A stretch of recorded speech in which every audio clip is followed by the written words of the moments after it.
Hadzabe, the last hunter-gatherers at Lake Eyasi. A cool morning at Lake Eyasi. A group of Hadzabe still sits at a campfire in a cave. It's not yet completely light in the early morning when the hunters prepare their bows and arrows.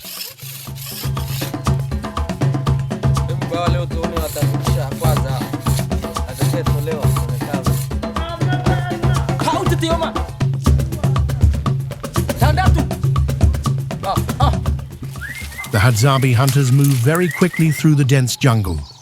Hadza or Hadzabe live as hunters and gatherers in the Lake Eyasi Basin, a very remote region in northern Tanzania, not too far from the Ngorongoro Crater and the Serengeti.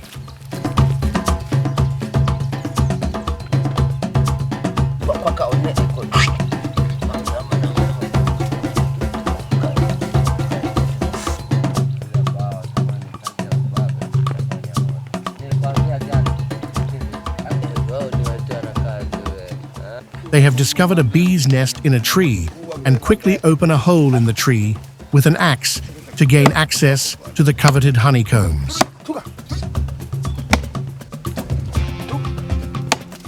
A small fire is lit incredibly quickly to smoke out the bees.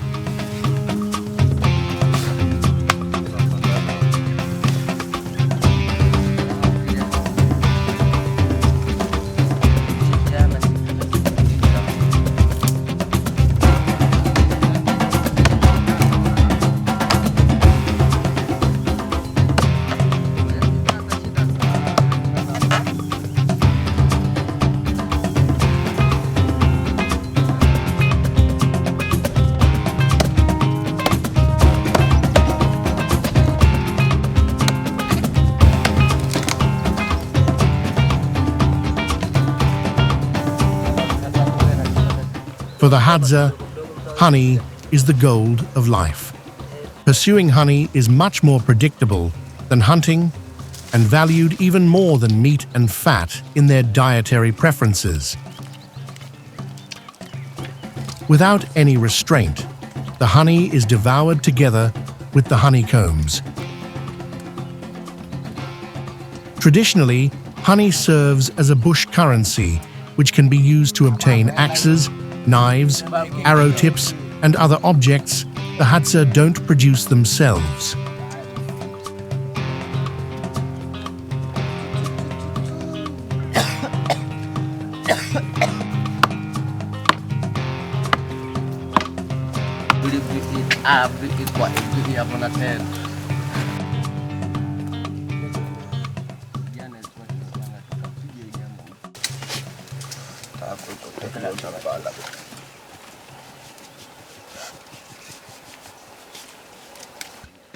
The Hadzabe represent the last remnant of the cultures that occupied East Africa before the arrival of cattle-keeping pastoralists and Bantu tribes over the past 5,000 years.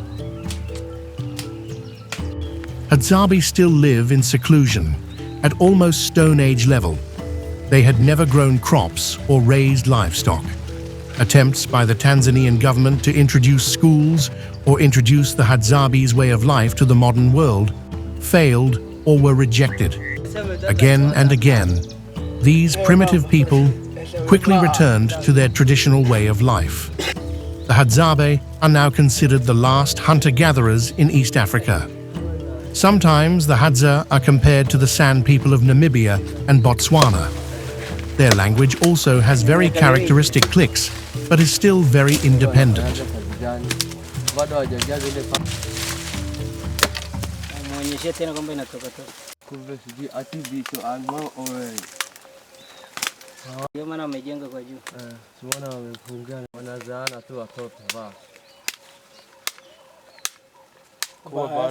The Hadza love fat meat and honey above all else, but these are only supplements to their predominantly plant-based diet.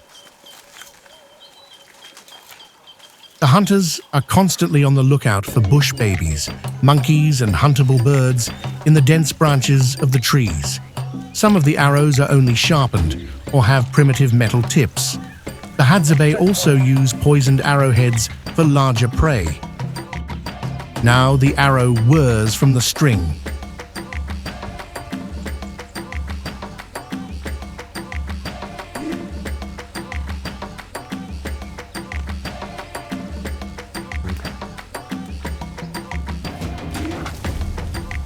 Then finally, a hunting success. A small squirrel, barely 30 centimeters tall.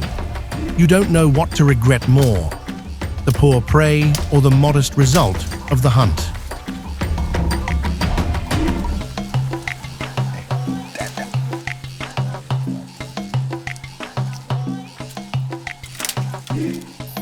Another fire is lit. A wooden stick is turned in a piece of wood on a knife blade at high speed.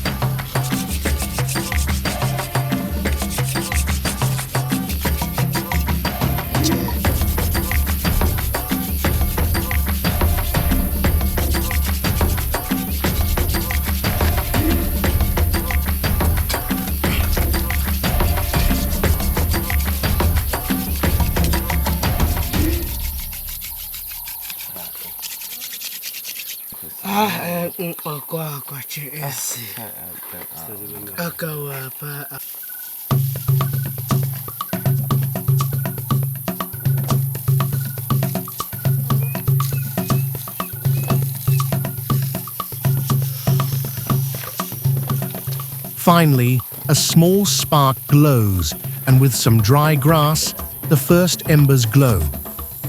Another peculiarity of the hunters is the smoking of slightly intoxicating herbs, similar to daga or marijuana in other parts of Africa.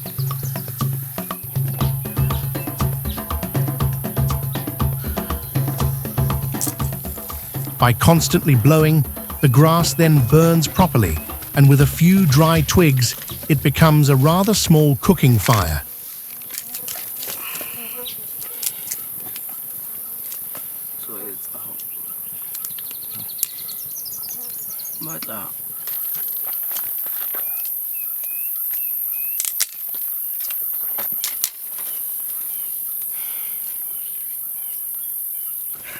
Yes.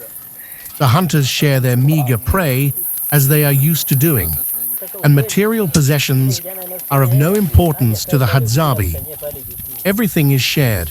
Their culture knows no envy. They lead a nomadic life that allows the land to recover in their wake.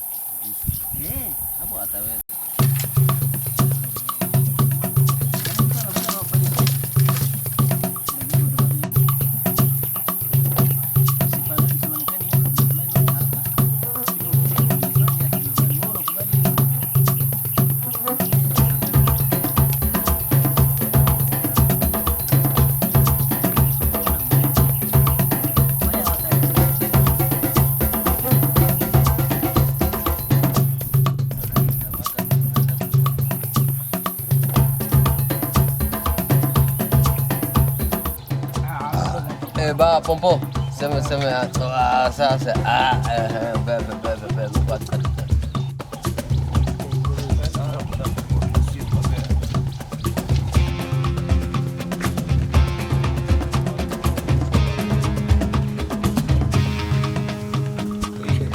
The Hadza don't dig out the water holes, so the water can be collected by the bucketful.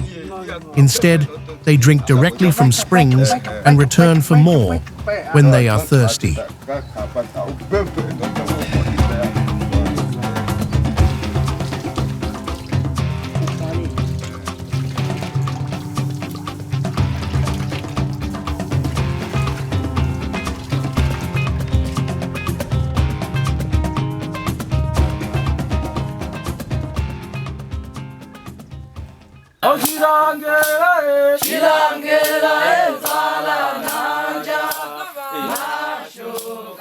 Back at their temporary camp, the Hadzabe perform a little dance in front of an ancient baobab tree to which parts of their prey and hunting weapons are attached.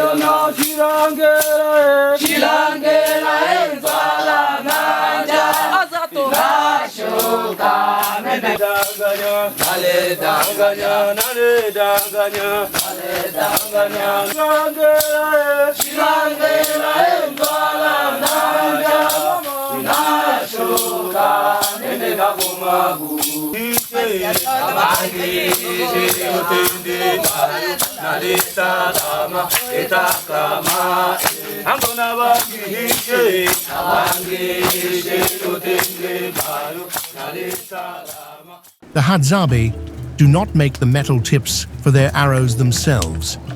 This task is performed by a neighboring tribe, the Datoga. But even here, the production of arrowheads from metal scraps is very primitive. A fire of charcoal is stoked with the help of a simple pair of bellows.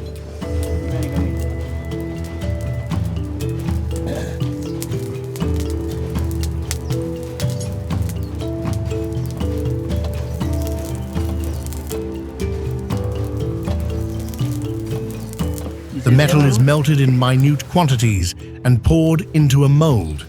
Further processing is carried out by mechanical forging into the desired shape with a hammer.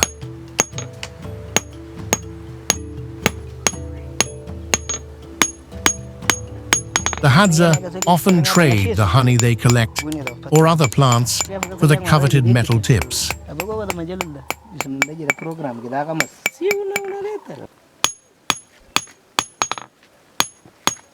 Lake Eyasi, which the Hadzabe call Lake Balangida, is part of the East African Rift Valley. The lake is fed by rainfall on the slopes of Mount Oldieni, next to the 3,277-meter-high Ngorongoro Crater.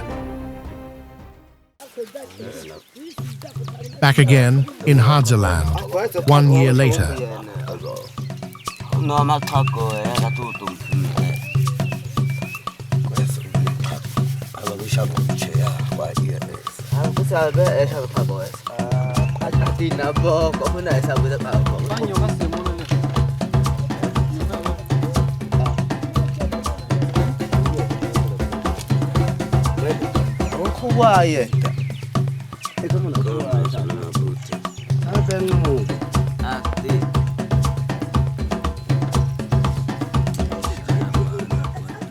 The Hadzabe hunters move almost silently, but very quickly through the jungle.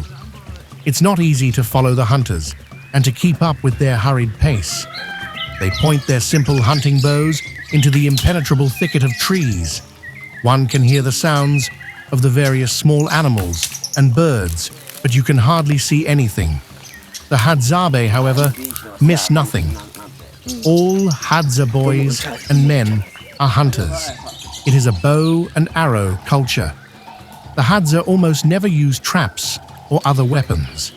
The youngsters learn to hunt by stalking and shooting reptiles, birds and rodents near camp. Hunting with self-made bows and arrows has no lasting impact on the wildlife populations. The hunting methods practiced by the Hadzabe for thousands of years are therefore sustainable. Suddenly, everything happens very quickly. We hear the loud cries of Egyptian geese taking flight. Shortly afterwards, one of the hunters steps out of the undergrowth with a still wriggling Egyptian goose. The arrow went through one wing and the poor animal's neck and is still sticking out of its feathers. The hunter removes the arrow, not for the squeamish. Only minutes later, they reach a spot in the bush where a fire is already smoldering. Residents of a village had felled a tree and set it on fire to make charcoal. 2 fire pits are quickly pushed together for the morning barbecue.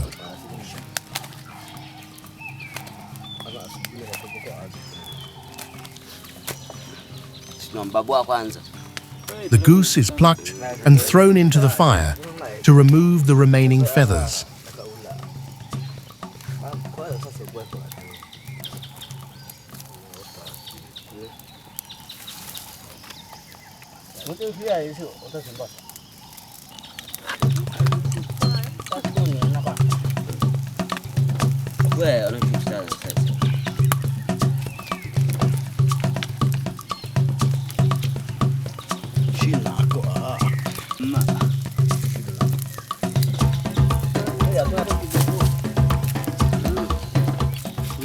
The only tool used is a sharp arrowhead, with which the charred skin of the bird is scraped off.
A hunted bush baby is also cooked briefly and served without salt or spices as a starter. The Egyptian goose shares the same fate. Briefly cooked, almost still raw, it is devoured. Even the bones will be cracked open for the marrow within.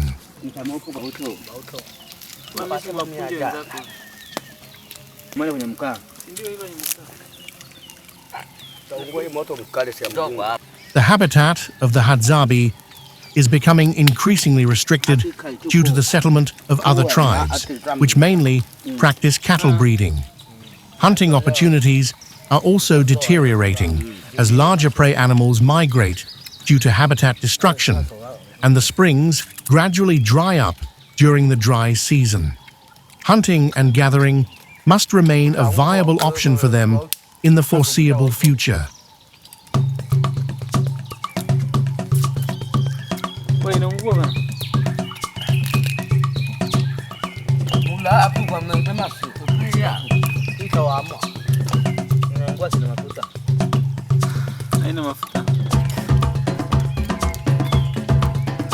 Sometimes the Hadza hunt an impala or other small antelopes. They dry the meat and animal skins in the sun. It is almost certain that the Hadza have early origins, qualifying them as original people, and they have been in the Eyasi basin for thousands of years. Contact with the outside world also often has negative consequences for the Hadzabe. Change in the traditional way of life leave their mark.